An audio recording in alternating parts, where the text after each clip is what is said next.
Om Ajnanatimirandasya Jnananjanashalakaya Chakshurunmilitam Yena Tasmai Shri Gurave Namaha. Nama Om Vishnupadaya Krishna Preshtaya Bhutale Srimate Bhaktivedanta Swaminiti Namine. Namaste Saraswate Deve Gauravani Pracharine Nirvishesha Shunyavadi Paschatya Deshatarine Jaya Shri Krishna Chaitanya Prabhu Nityananda Shri Advaita Gadadhara Srivasadi Gaura Bhakta Vrinda Hare Krishna Krishna Krishna Hare Hare Hare Rama Rama Rama Hare Hare.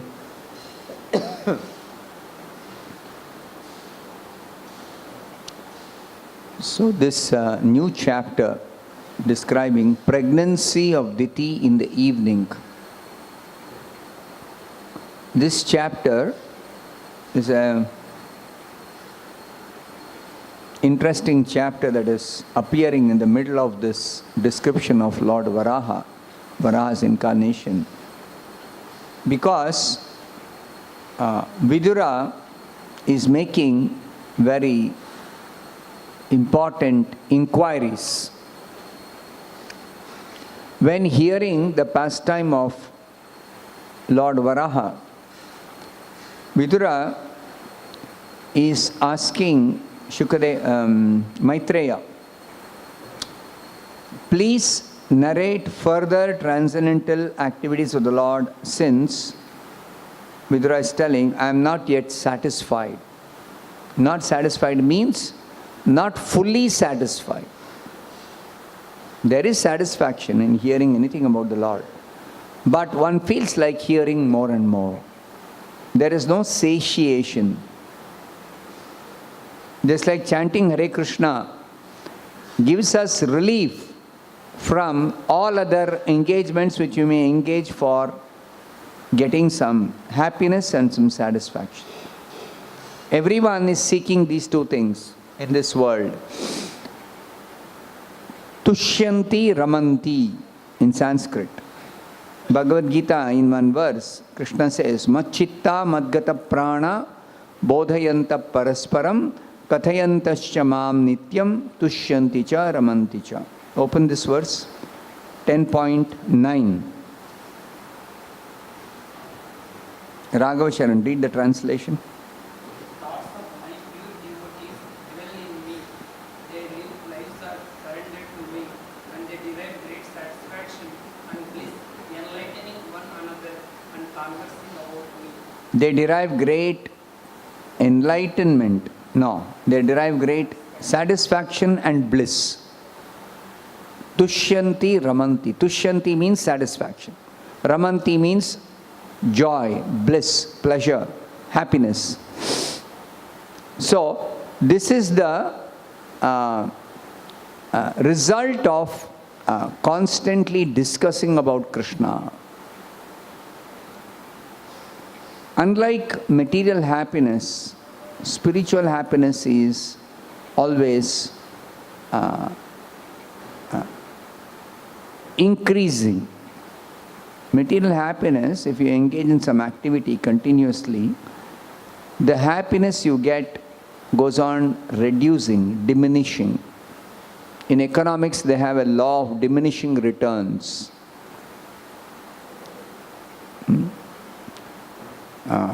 If you eat one rasgulla, if you like rasgulla and eat one rasgulla, you'll get some amount of happiness, satisfaction, happiness and satisfaction.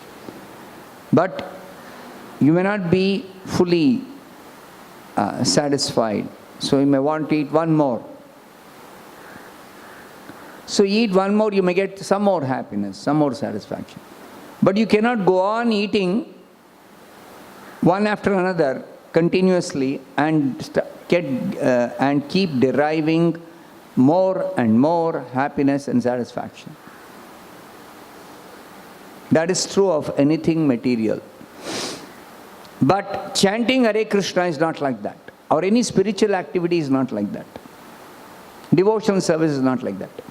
Just like somebody chants Hare Krishna, if they derive any satisfaction or happiness, which is not always possible in the beginning.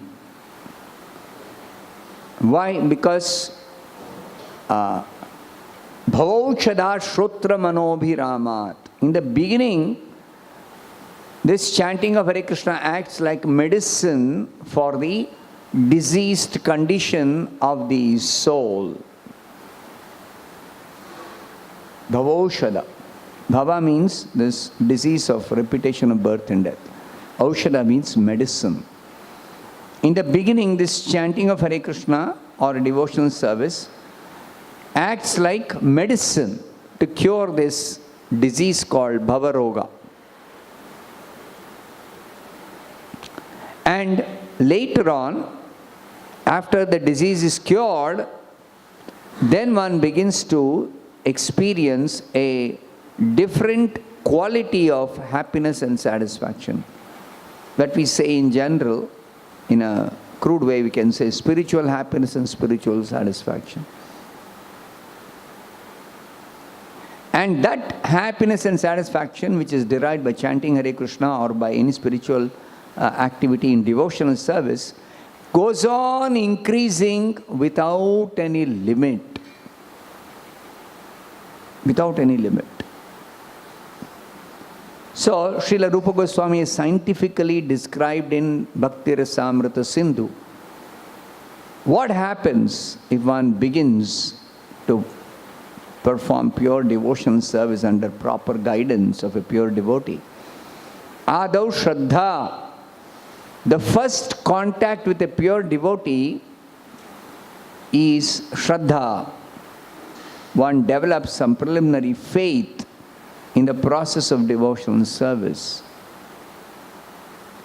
Till that time when one meets a pure devotee or his representative or his teachings or his books or whatever, any devotional service somebody performs is not going to necessarily increase the faith. There's no guarantee of increasing the faith. Maybe there is some faith, and that faith may continue. It's only due to somebody having little faith that they may engage in any form of devotional service. Without faith, there is no devotional service. But even little faith in devotional service by which one performs devotional service, if the touch of the pure devotee is not there, one is unable to make further progress from Shraddha to Sadhu Sangha, Bhajana Kriya, Anartha Nivritti.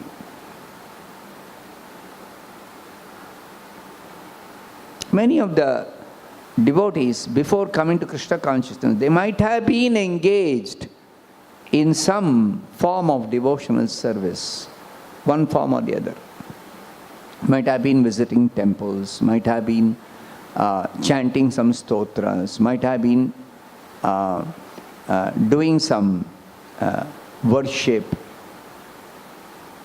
might have been visiting holy places, might have been hearing some discourses, might have been reading some spiritual literature. But none of them could make a person become fixed up in that little faith and make further progress to associate with devotees who are seriously engaged in devotional service. That does not happen. Generally. That happens only when you come in contact with a pure devotee or his mission or his books or his representative. Without that, it won't happen.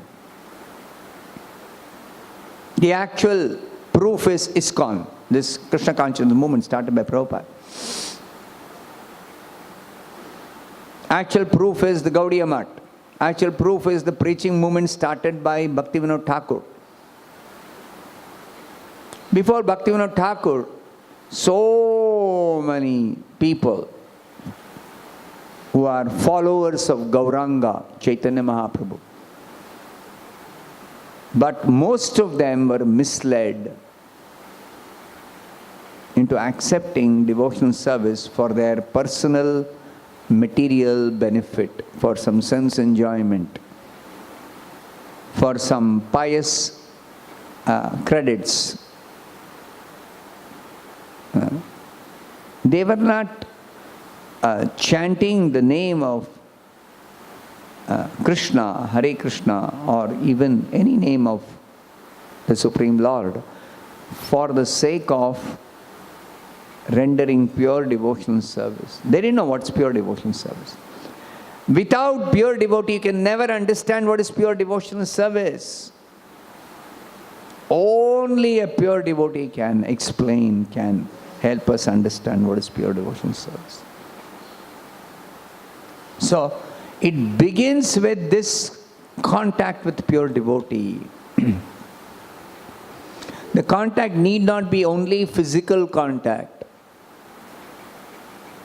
Contact through the books, contact through the different ways in which the pure devotee actually establishes the mission of the Supreme Lord of preaching pure devotional service in this world. In whatever way he establishes, in all those ways, conditioned souls come in contact with pure devotional service and are able to take up seriously this practice of pure devotional service, beginning with that faith becoming a little steady.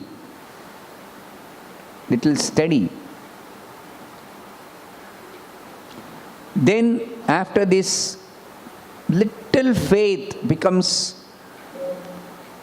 little steady, then sadhu sangha. Rupa Goswami actually explains this. These are steps in the advancement of a person in pure devotional service. Adav Shraddha tata sadhu sangha atha bhajana kriya.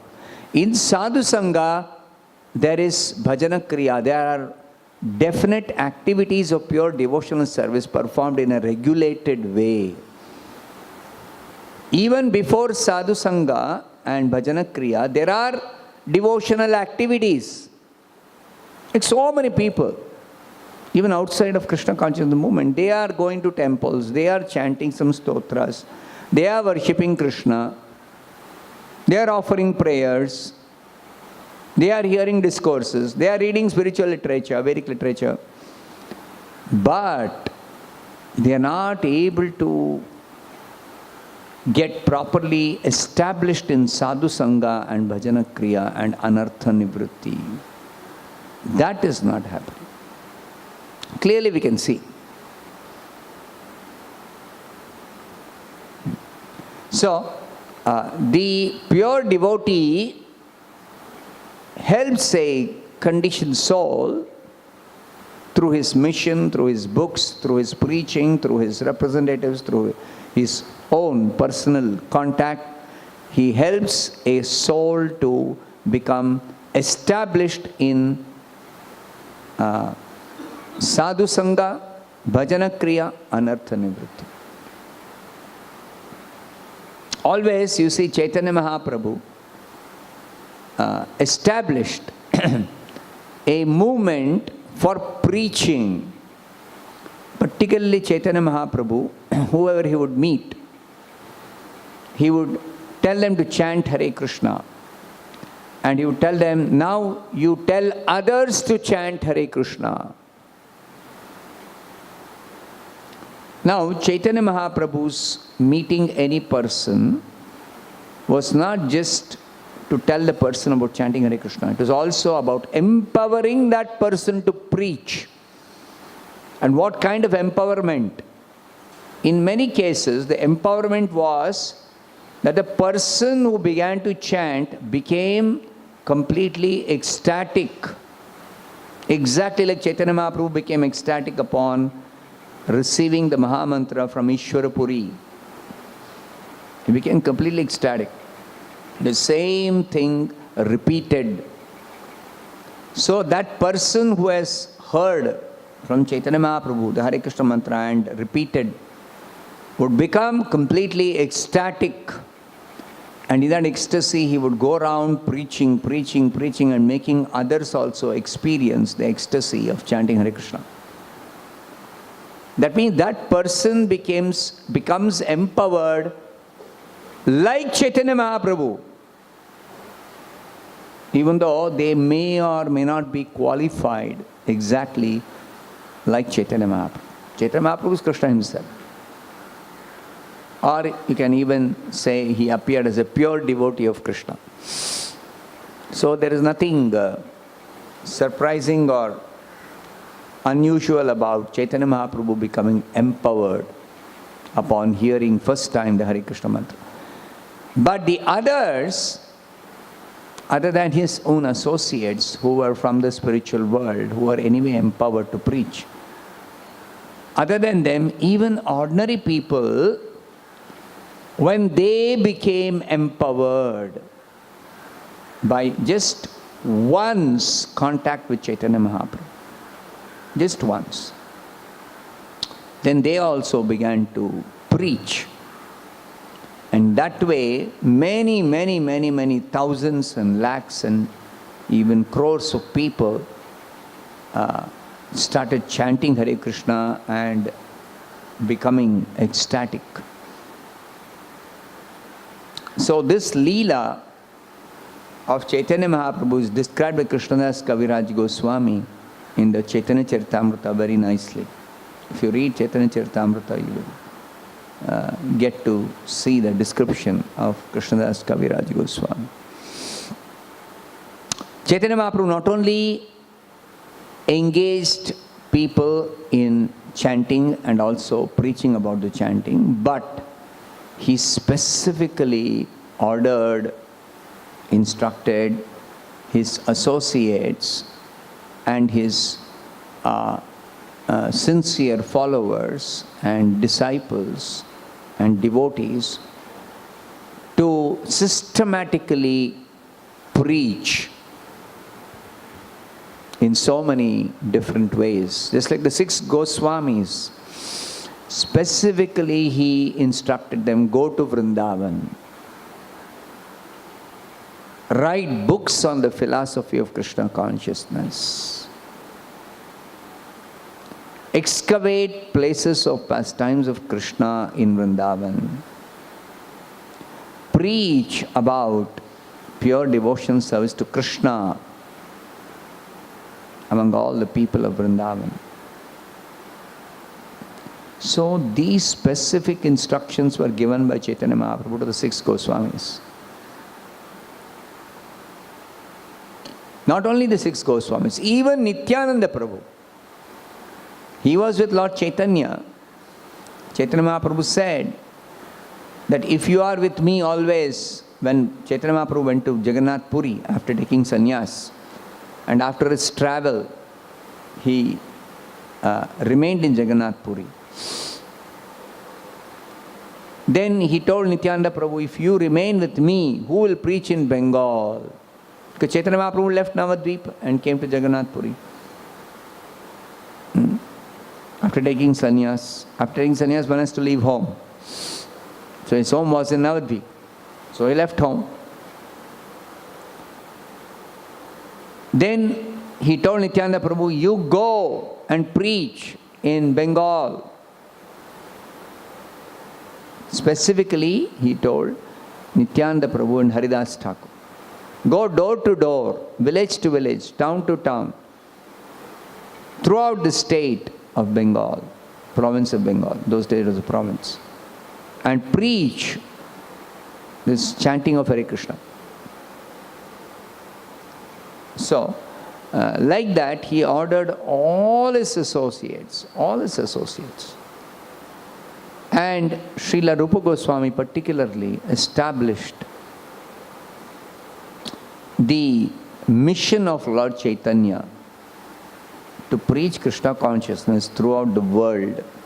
Sri Chaitanya Manobhishtam Sthapitam Yena Bhutale. Bhutale means on this surface of this globe, earth. Sthapitam, he has established. Who? Rupa Goswami.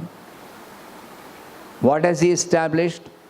Sri Chaitanya Manobhishtam. Open introduction. Prabhupada has offered this prayer in the beginning of writing the introduction to the Bhagavad Gita. Sri Chaitanya Manobhishtam Sthapitam Yena Bhutale Swayam Rupaha Kada Mahyam Dadati Swapadantikam. A devotee of following in the footsteps of Lord Chaitanya and Rupa Goswami and all the acharyas offers this prayer to Rupa Goswami. What is that? Read the translation. Venugopal, read the translation.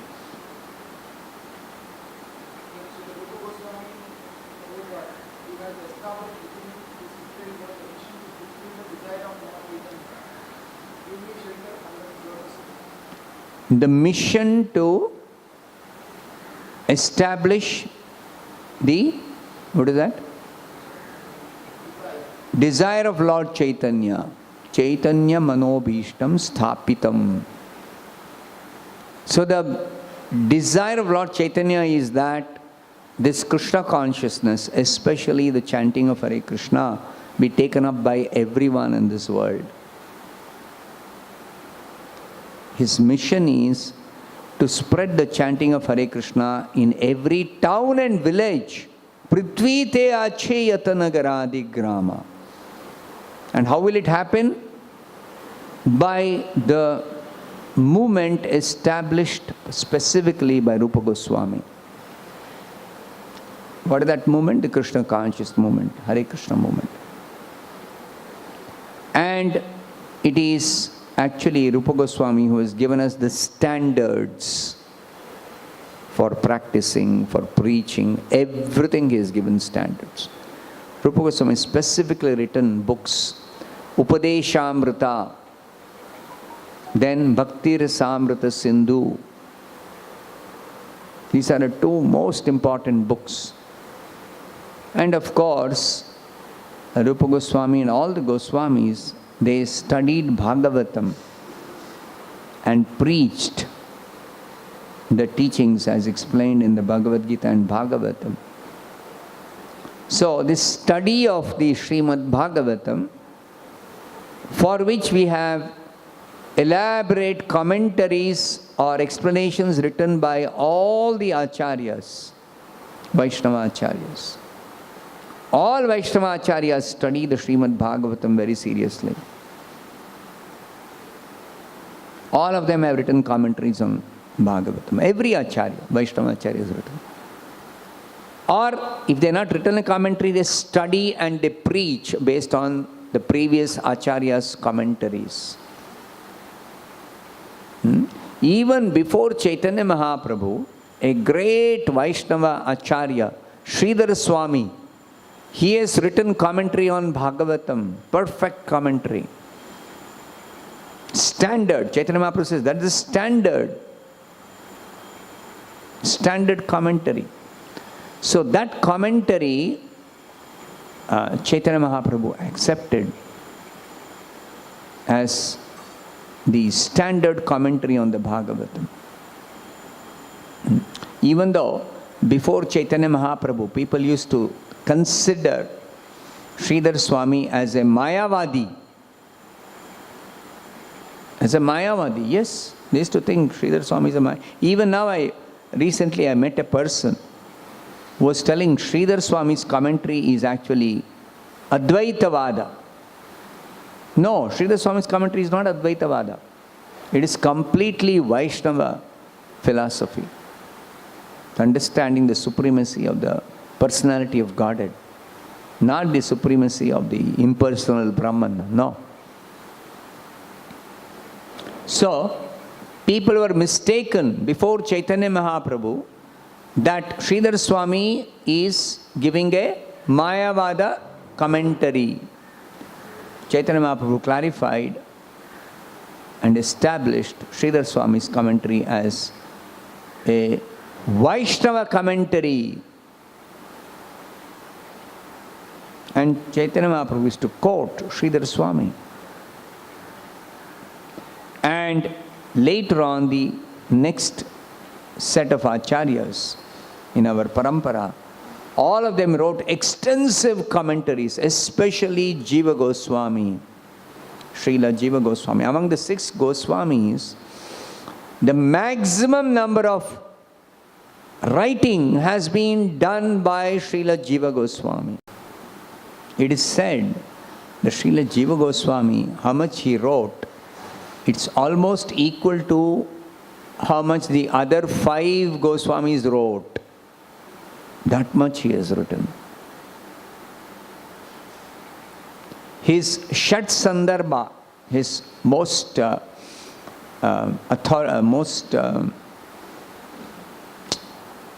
his greatest work is commentary on the Bhagavatam called Shat Sandarbha. Shat Sandarbha. That Shat Sandarbha alone has 400,000 verses. Now, what is the number 400,000 corresponding to in Vyasadeva's work? Vyasadeva wrote 18 Mahapuranas, the total of which comes to 400,000 verses. You can see in the 12th canto. The 18 Mahapuranas are listed, and how many verses are there in each Purana is listed. And the total of that is also mentioned there. You can even total and see how much it comes to. 400,000, 4 lakh. So that much commentary on the Bhagavatam is written by Jiva Goswami. Just like people doubt whether there was a person called Vyasadeva who could have written so much. Similarly, people doubt, oh, you say Jiva Goswami wrote 400,000 verses? Not possible for a human being to do it in his lifetime. So many great sages have written so many books. Nobody could write so much in a short time. In a short time. On upper planets, their duration of life is very, very, very long. They can write. But on the earth planet, having a human form and a short duration of time, who can write so many verses? So we should understand Vyasadeva is the incarnation of Narayana. There's a verse actually. Vyasaya Vishnu Rupaya Vyasa Rupaya Vishnave.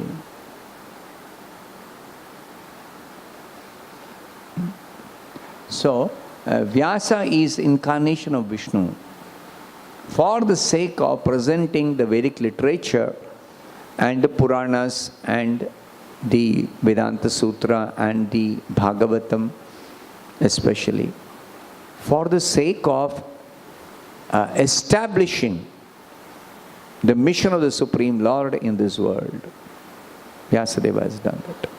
Similarly, Jiva Goswami for establishing the mission of Chaitanya Mahaprabhu, following in the footsteps of Rupa Goswami.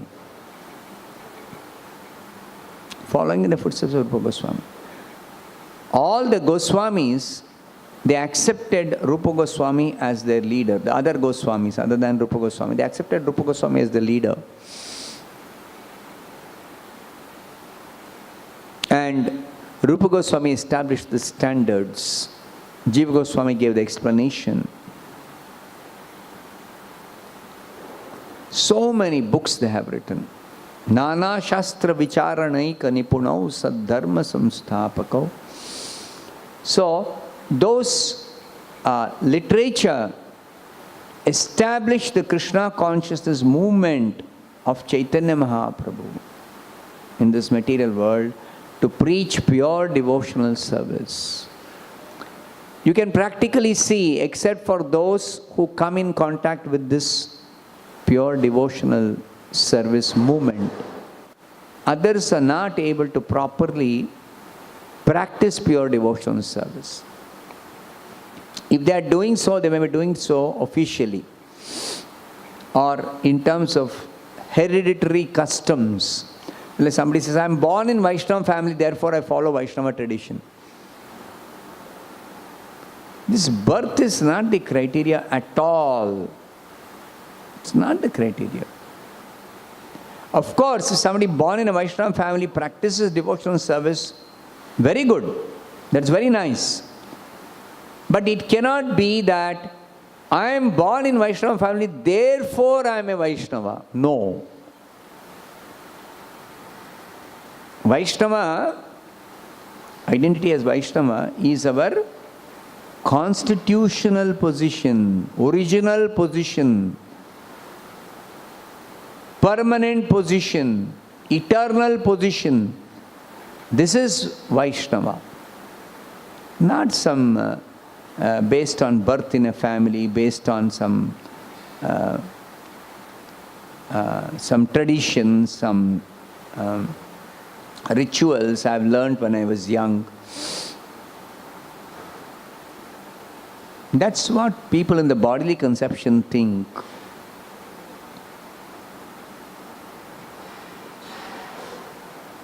Sometimes people get confused, no?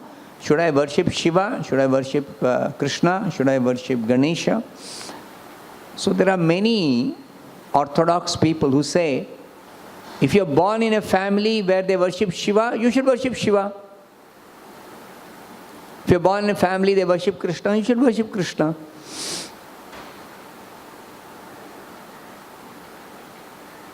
That's what they advise. And they say that way society will be peaceful, everything will be very nice, harmonious.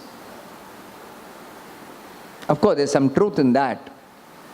When so much fighting may be going on, or arguments, or so much disturbance is there, when people try to fight amongst the different systems, or try to establish the supremacy, then this is a good solution for them.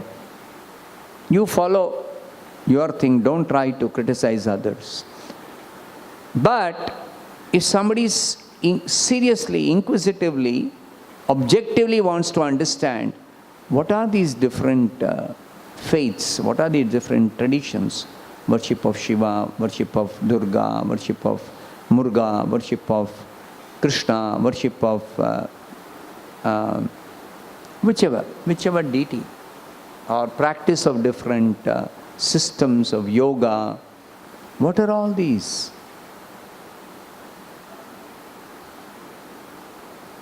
In relationship with the ultimate truth, absolute truth.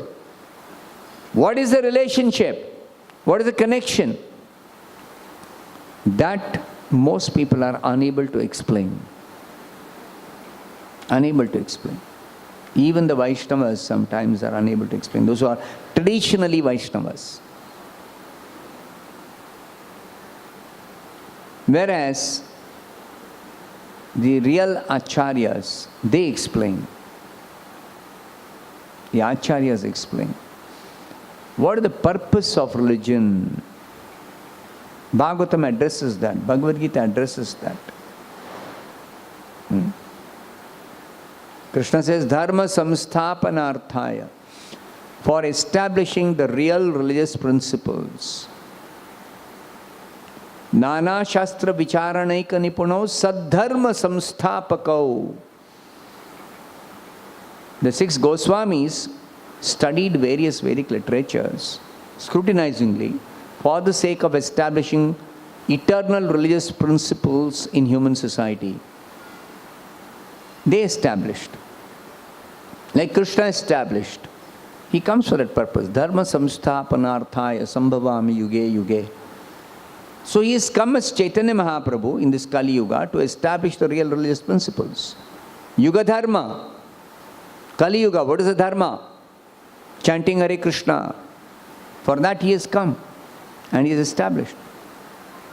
But this establishing this Dharma doesn't end when Chaitanya Mahaprabhu goes back to his abode. No.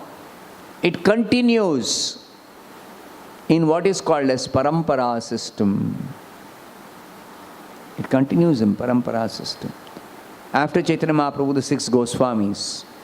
After the 6 Goswamis, Krishnadas Kaviraj Goswami. Rupa Raghunatha Pade Hoi Beakuti. No, Rupa Raghunatha Pade Rahu Morasha.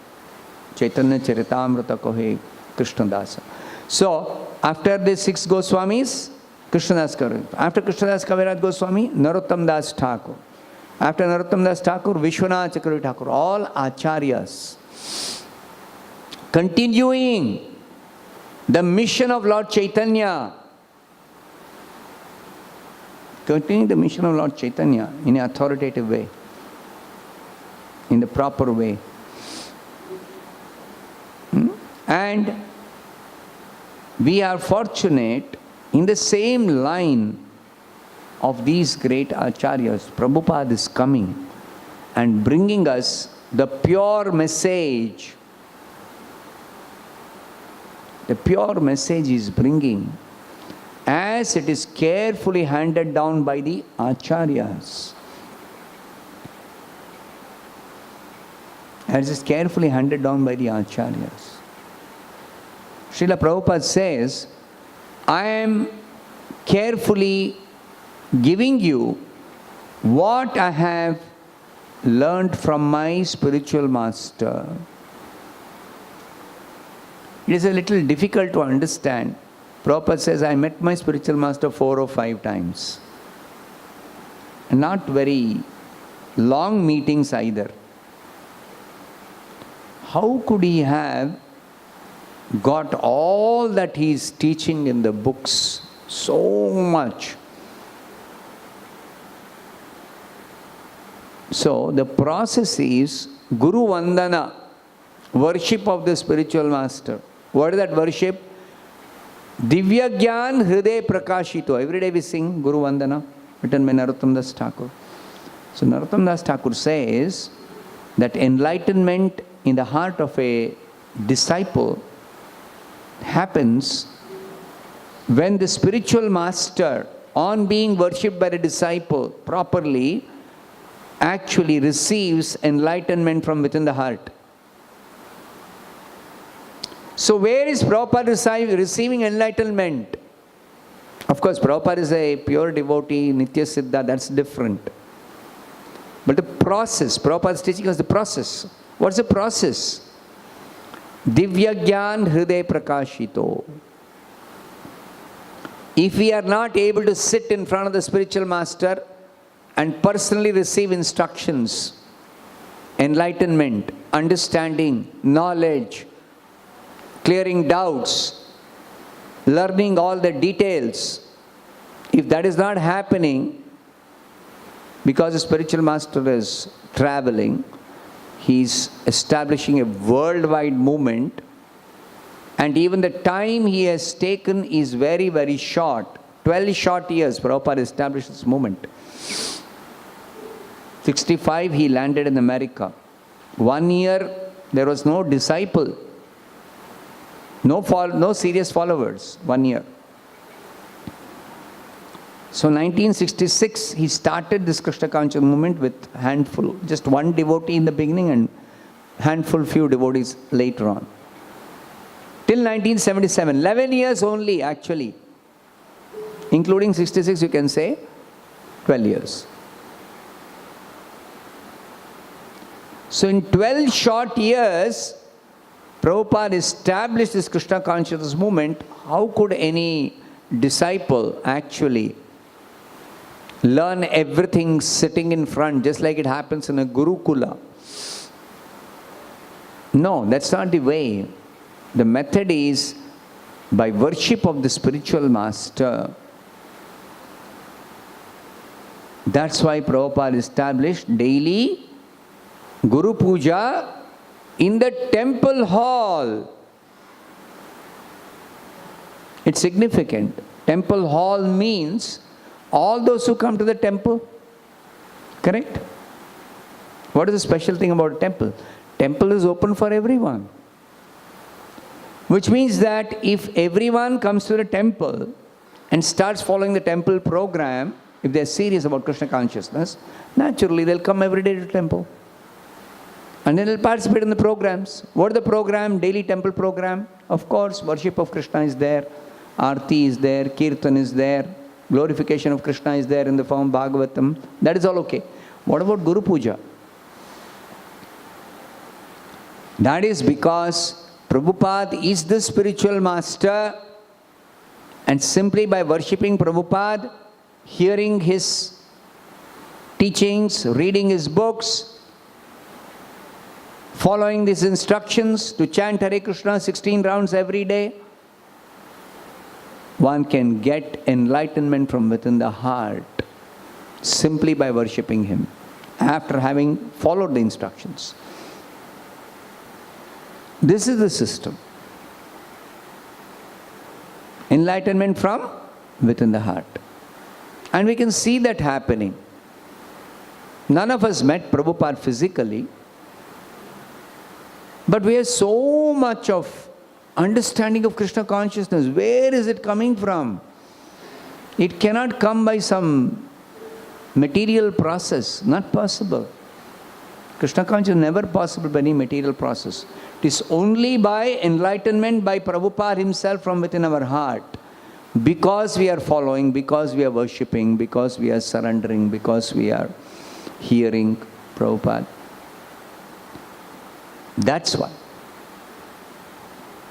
So, we are very fortunate to be able to come in contact with Prabhupada in this way through his mission and actually receive that enlightenment. Millions of people have received and continue to receive the enlightenment. Continue to receive. Actually, after Prabhupada passed away, so many people have written books. So many people have written books on subject matter of Krishna consciousness. But none of those books have become standard like Prabhupada's books. I was hearing the followers of one particular guru, not within ISKCON, outside of ISKCON, I'm telling you. Within ISKCON, of course, everybody reads Prabhupada's books if at all they want to understand what is Krishna consciousness. But outside of ISKCON, one guru, he told, first read Bhaktivedanta Swami's books and then you can read my books, he is telling.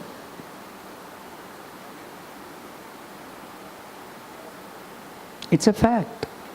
Nobody can explain the way Prabhupada is explained. Nobody can explain this way. Nobody can explain this way. If at all they are able to do some explanation which people can benefit, it is by repeating what Prabhupada has explained. That's the only way it is possible. It's a fact that Prabhupada is the Acharya for our times. And that's why Prabhupada said, translate my books in all the languages and distribute. He didn't say just distribute English books. No. He said, translate the books in all languages and distribute. And everywhere people are becoming devotees. In Russia, there are so many devotees. Most of them don't know English at all. So they are reading what? What are they reading? Russian. Russian books translated by devotees. Prabhupada's books translated into Russian by devotees who know English and who also know Russian. And they are reading that, and what is happening? They are becoming devotees. First class devotees. So many dedicated for practicing and preaching Krishna consciousness. So it is happening, it is working. Everywhere it is working. So, the process is to approach a pure devotee Acharya. That's why Krishna also stresses this Acharyopasanam in the Bhagavad Gita. In the Bhagavatam, Krishna stresses Acharya by telling Acharyam Mam Vijaniyam. In his instruction to Uddhava, 11th canto of the Bhagavatam, Krishna tells Uddhava particularly about worship of the Acharya. Krishna tells about worship of the Acharya in the Bhagavad Gita, 13th chapter. Where is it? Acharya Upasanam? 13.8 to 12. In one verse it is there. I think 8th verse itself. Amanitvam, adambitvam, ahimsa, kshantirajyavam, acharyopasanam. Correct? 8th verse, it is there. Read the 8th verse. Of course, there is no separate translation of the 8th verse. This acharyopasanam word for meaning. Sudama, read the word for meaning. Acharyopasanam. It's in the 8th verse. Read the 8th verse. Sudama. Amanitvam.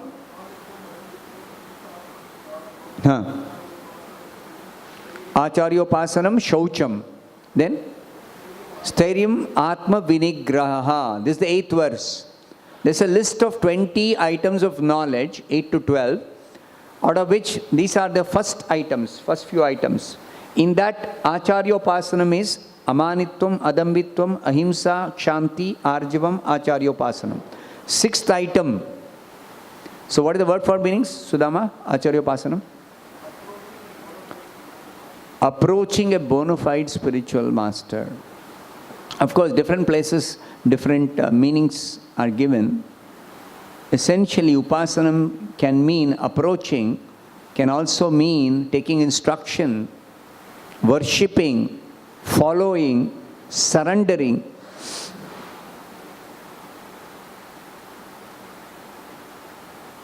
So, the Acharya is important.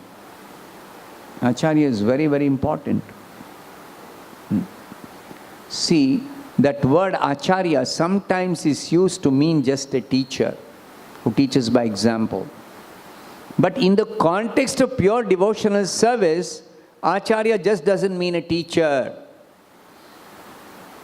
Contextually you have to see. In Sanskrit language or any language, a word can have more meanings, and the context is important, which meaning or meanings we have to take. And that is explained by the Acharya only. The authority, spiritual authority, explains which meaning to take or meanings to take.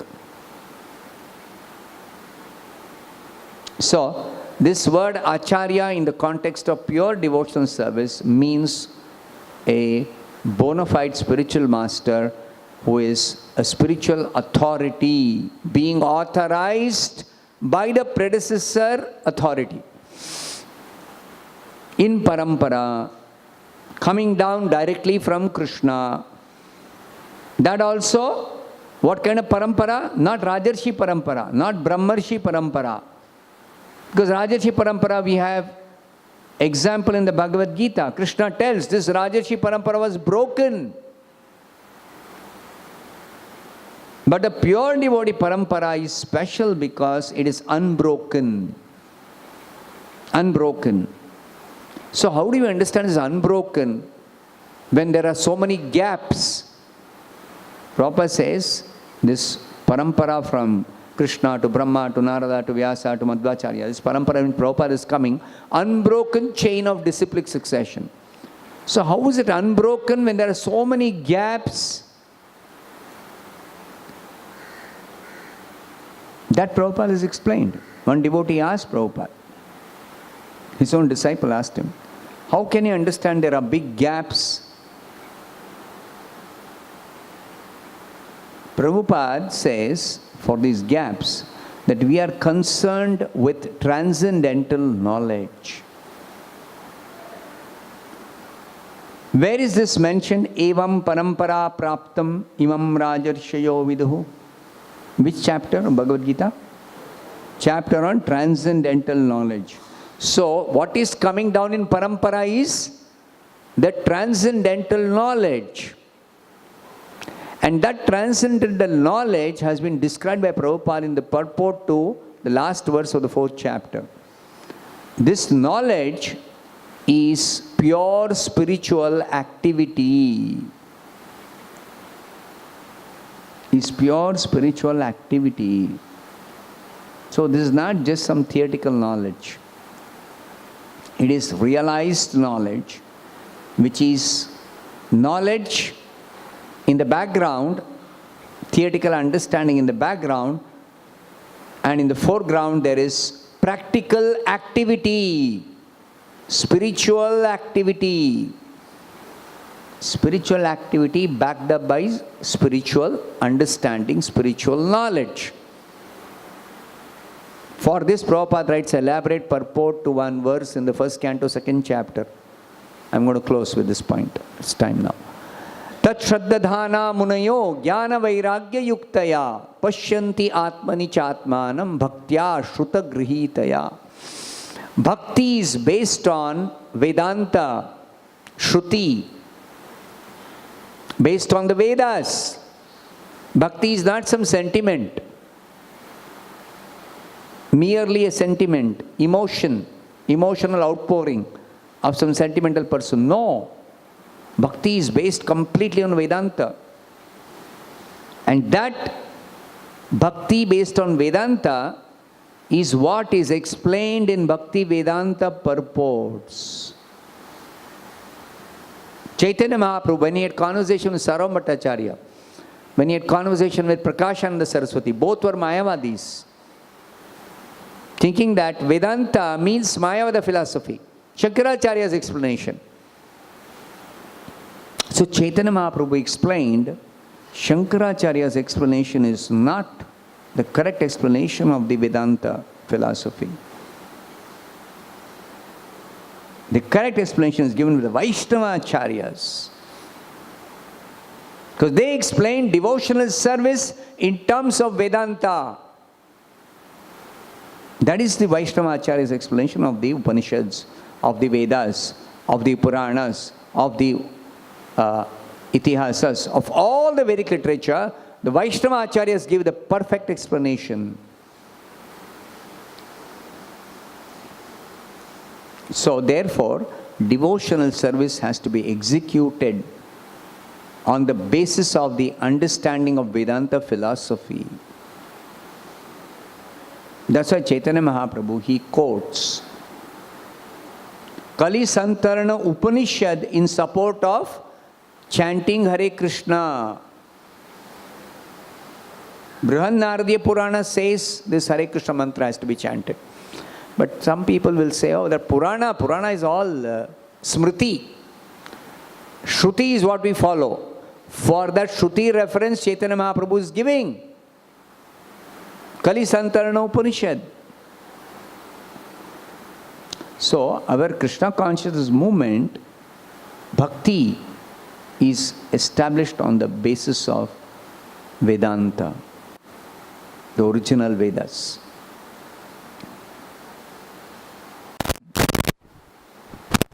That's why Prabhupada got the title Bhakti Vedanta. Because he is establishing bhakti on the basis of Vedanta philosophy. Okay, I'll stop here. Grantaraj Srimad Bhagavatam ki jai, Srila Prabhupada ki jai.